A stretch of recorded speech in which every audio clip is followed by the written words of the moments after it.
Je voudrais rendre gloire à Dieu qui sans cesse ce matin nous accorde la grâce d'être ensemble sur cette plateforme pleine de vie. Et comme chaque jour, nous ne cessons de méditer et d'écouter la parole de Dieu pour la nourriture de notre âme, nous sommes encore là ensemble pour porter nos regards sur la parole de Dieu, la parole de vie, la parole qui nous régénère et qui nous fortifie, la parole qui guérit. Sans trop tarder, nous allons vraiment rentrer un peu dans la louange avant de passer à la parole du jour. Soyez bénis, que la grâce, la paix du Seigneur repose sur tout un chacun et on y va. Il n'y a personne qui soit comme Jésus. Il n'y a personne qui soit comme Jésus. Il n'y a personne qui soit comme Jésus. Il n'y a vraiment personne comme lui. Il n'y a personne. Il n'y a personne qui soit comme Jésus. Dans les cieux, sur la terre. Il n'y a personne qui soit comme Jésus. Alléluia. Il n'y a personne qui soit comme Jésus. Il n'y a vraiment personne comme Oh oui, il n'y a personne. Il n'y a personne qui soit comme Jésus. Dans les cieux, sur la terre. Il n'y a personne qui soit comme Jésus. Alléluia. Il n'y a personne qui soit comme Jésus. Il n'y a vraiment personne comme Oh oui, je l'entends marcher. Marcher, Personne, personne. J'ai tourné en rond. Personne. Alléluia. Que le nom de l'Éternel soit béni ce matin, que sa grâce, sa puissance, son autorité soit le partage de tout un chacun dans le nom puissant de Jésus-Christ. Nous bénissons le Seigneur qui nous accorde la grâce d'être au devant de lui ce matin, parce que c'est lui qui nous a donné encore cette faveur d'être avec lui et de porter, oui, ce matin les regards sur sa parole pour nous nourrir des conseils, des instructions et des règles qu'il va nous donner. Il est Dieu et il est roi. Que son nom soit loué, que son nom soit exalté et glorifié. Merci pour tout un chacun à qui Dieu a donné vraiment cette force d'être debout, parce que c'est lui qui donne la vie en nous accordant le souffle, la respiration, le mouvement et l'être. Que son nom soit à jamais glorifié et exalté. Nous voici encore, oui, devant la sainte face de Dieu pour cette méditation de ce matin. Oui, cette méditation que nous allons vraiment avoir après ce moment de louange qui nous donne la joie et la paix du cœur. Nous allons sans trop tarder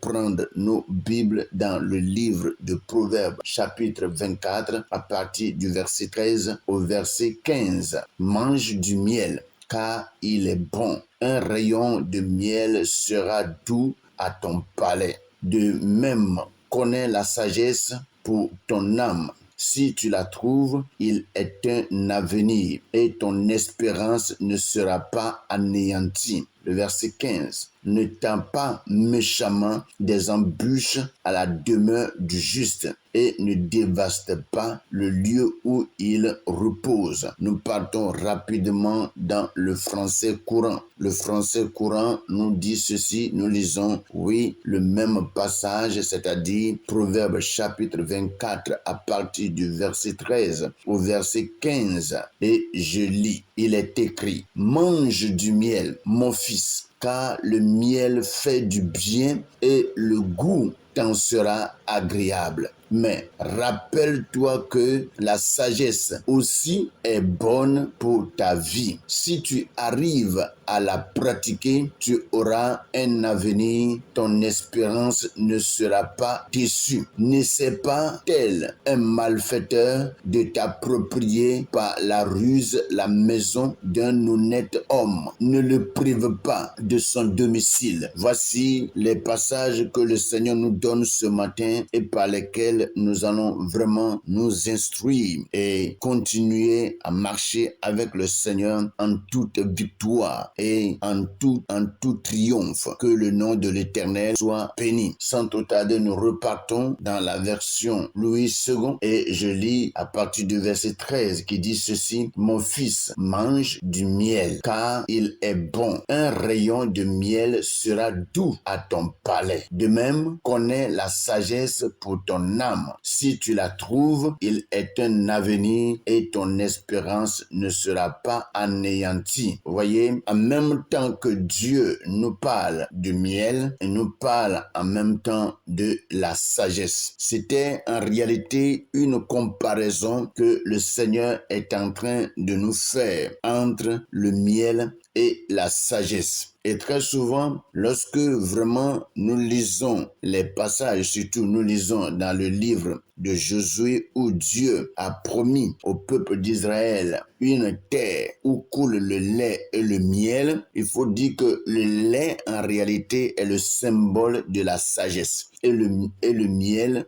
est le symbole de l'intelligence. Et quelqu'un pouvait dire que en Israël, les Hébreux, très souvent, lorsque ils mettent au monde un enfant et à partir vraiment de 6 mois déjà, les Juifs, c'est-à-dire les Hébreux, ils donnent à leurs enfants du lait et du miel. Et c'est ce qui fait que les enfants des Hébreux sont très sages. Ils sont très intelligents parce que ils reçoivent le miel et ils reçoivent aussi le lait. Vous voyez? Et quand vraiment ils boivent ces deux, cela les aide au niveau de leur cerveau, au niveau de leur intelligence. Ils se développent vraiment une intelligence formidable. Et c'est ce qui fait qu'ils sont très forts. Et la Bible nous parle ici et dit: mon fils, mange du miel, car il est bon. Un rayon de miel sera doux à ton palais. Vous voyez? Et nous savons tous que le miel est bon. Et le miel vraiment apporte beaucoup de choses à notre corps. Le miel apporte beaucoup de choses à notre corps. Le miel nous aide au niveau vraiment de notre gorge. Le miel nous aide au niveau de notre cerveau. Et le miel nous aide aussi au niveau de notre corps. Et toutefois que quelqu'un utilise vraiment le miel, il faut dire que cela l'aide au niveau de tout son être entier. Vous voyez? Et c'est pour cela, en réalité, lorsque nous prenons le miel nous donne l'intelligence. Nous acquérons beaucoup de choses de la part du miel. Et il est dit: mon fils, mange du miel, car il est bon. Un rayon de miel sera doux à ton palais. Et ça, nous savons tous que le miel est vraiment doux. Le miel est vraiment doux. Et là où vraiment il y a le miel, on trouve très souvent de l'ours qui est là-bas parce que cet animal aussi aime le miel. Vous voyez? Donc, il faut dire que comme la Bible est en train de nous le dire, c'est vraiment une comparaison que Dieu est en train de nous faire ici entre le miel et la sagesse. Il dit: mon fils, mange le miel, mange du miel, car il est bon. Un rayon de miel sera doux à ton palais. Et il dit: de même, voici la comparaison, il dit: de même, connais la sagesse pour ton âme si tu la trouves. Si tu la trouves, il est un avenir et ton espérance ne sera pas anéantie. Alléluia. Voyez? Donc, il dit, si le miel dans notre bouche est doux, de même la sagesse, de même si nous connaissons la sagesse pour notre âme, il est un avenir et une espérance. Et notre espérance ne sera pas anéantie. Alléluia. Vous voyez? Donc, quiconque en réalité acquiert de la sagesse peut vraiment avoir de l'espérance auprès du Père. Quiconque se donne vraiment à la sagesse a de l'espérance. C'est-à-dire, tu peux espérer vraiment connaître Dieu. Et très souvent, comme je le dis la sagesse dont on parle, c'est la parole de Dieu. Et quiconque vraiment a l'habileté de s'abandonner à la parole, lire la parole de Dieu et surtout mettre cette parole en pratique, ce qui est sûr, le royaume de Dieu est réservé pour ce dernier. Parce que tout ce que Dieu veut, c'est que nous parvenons à la connaissance de lui, le seul et le véritable Dieu. Donc, et pour le connaître, il faut connaître sa parole. Et lorsque nous nous donnons à sa parole et que nous nous laissons instruire par sa parole, poussés par son esprit, alors certainement notre avenir, notre espérance ne sera pas anéantie. Notre avenir, notre espérance est garantie. Alléluia. Et dit, mon fils, mange du miel, car il est bon. Un rayon de miel sera doux à ton palais. De même, connais la sagesse pour ton âme. Si tu la trouves, il est un avenir et ton espérance ne sera pas anéantie. Alléluia. Mes frères et sœurs, c'est très nécessaire pour nous de connaître vraiment la sagesse. La sagesse est pourquoi? C'est pour notre âme. C'est pour notre âme. Or, si nous mangeons du miel, c'est pourquoi? C'est pour le corps. C'est pour le corps. Mais la sagesse que nous acquérons est pour notre âme. C'est celle qui vraiment nourrit notre âme et nous conduit auprès du Père et nous donne droit vraiment de parvenir au royaume de Dieu et d'avoir part aussi au règne de notre Père, notre Créateur. Frères et sœurs, cherchons véritablement la sagesse de Dieu car elle est vraiment d'une importance capitale pour tout un chacun. Soyez bénis ce matin au nom puissant de Jésus-Christ. Il a dit, il est un avenir et ton espérance ne sera pas anéantie. Et le verset 15 nous dit ceci, ne tends pas méchamment des embûches à la demeure du juste et ne dévaste pas le lieu où il repose. Ne tends pas méchamment des embûches à la demeure du juste et ne dévaste pas le lieu où il repose. Cette parole est une parole vraie. Vous voyez, qui on appelle juste? Qui on appelle juste ici? Les justes, c'est ceux-là vraiment qui connaissent Dieu et qui se donnent au Seigneur. Quelqu'un qui est appelé juste, c'est quelqu'un qui cherche vraiment à obéir à Dieu, à obéir à la parole de Dieu, à observer les instructions du Seigneur. Alors, Dieu nous appelle juste parce que en nous donnant à lui, il nous justifie par sa parole et par le sang de son Fils Jésus-Christ. Pécheurs que nous étions, il vient par le sang de son Fils nous laver de tout péché et au travers Jésus, nous ne sommes plus des pécheurs, mais nous sommes des justes. Alléluia. Et la Bible dit ici que ne tends pas méchamment des embûches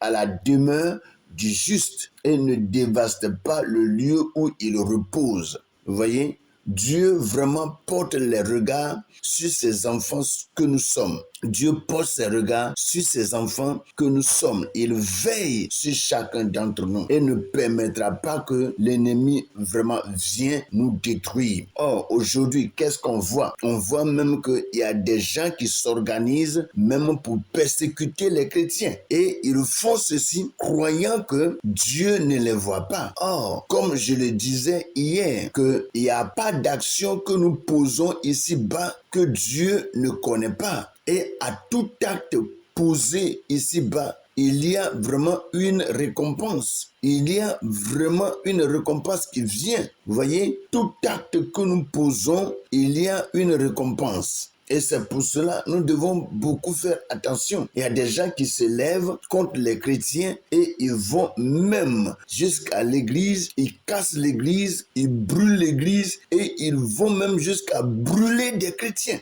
Ils vont même jusqu'à brûler des chrétiens. Et ils croient qu'ils font quelque chose de bien. Effectivement, ils sont en train de servir leur maître, qui est le destructeur. Vous voyez, dans Jean 10, le verset 10, il est dit, le voleur ne vient que pour voler, égorger et détruire. Mais Jésus, quand lui, il est venu pour donner la vie et pour donner cette vie en abondance. Mes frères et sœurs, vous voyez, donc lorsque vraiment nous voyons quelqu'un qui est juste, quelqu'un qui est innocent, quelqu'un qui crée craint Dieu, ne partons pas vraiment poser des embûches, ne posons pas des pièges à ce dernier pour que ce dernier tombe dans un piège. Voyez, et très souvent, ceux qui posent des pièges, c'est pour faire du mal à ces justes, faire du mal aux enfants de Dieu, ou soit chercher à les détourner de Dieu. Vous voyez? Et c'est ce qu'on appelle très souvent la persécution. Pour rien. Il y a des gens qui s'élèvent pour persécuter l'Église, des gens qui s'élèvent pour aller brûler l'Église.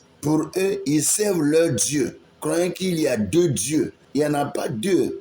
Il n'y a qu'un seul Dieu. La Bible dit qu'il y a un seul Dieu et un seul médiateur entre Dieu et les hommes, Jésus-Christ homme. Alléluia. Il faut que nous fassions beaucoup attention pour ne pas tomber dans le piège de l'ennemi. Ne permets pas à ce que quelqu'un te dise d'aller vraiment mettre un piège pour un chrétien, un piège pour quelqu'un qui aime le Seigneur, pour quelqu'un qui craint Dieu, que personne ne te dise d'aller mettre un piège pour ce dernier, pour le faire tomber ou soit pour le détruire. Toutefois que quelqu'un fera ceci, Dieu va le rencontrer sur son chemin. Regardez bien, tous ceux qui persécutent les chrétiens, Dieu ne les laisse pas tranquilles. Dieu se manifeste toujours. Dieu apporte un jugement. Et c'est pour cela, nous devons beaucoup faire attention. Craignons le Seigneur et sachons qu'il est Dieu. Ce n'est pas parce qu'on ne le voit pas que vraiment il n'est pas Dieu. Ce n'est pas parce qu'on ne le voit pas qu'il n'est pas puissant. Il est esprit. L'esprit n'a pas de chair ni d'os. Et c'est pour cela, lorsqu'il agit, il agit d'une manière forte et puissante. Mes frères et sœurs, faisons beaucoup attention et que